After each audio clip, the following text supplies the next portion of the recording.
Atlantiques Gallery brings to you a professionally restored and framed artwork, Kives to grind. English School, English Midlands or Home Counties, oil on canvas, 1860 to 1870. Oil on canvas, 1860 to 1870, with strong wall presence.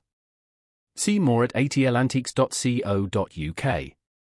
Its appeal lies in the strength of the composition, the historic character of the subject, and the way the object presents as a collector-ready artwork.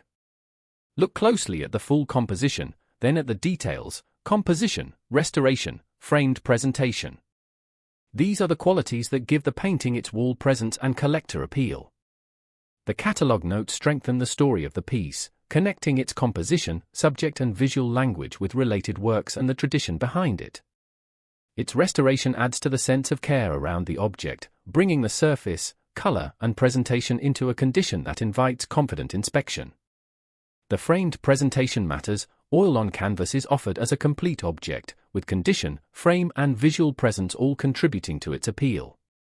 For a collector, this is an opportunity to acquire a visually strong, professionally presented artwork with character, documentation, and a clear route to inquiry.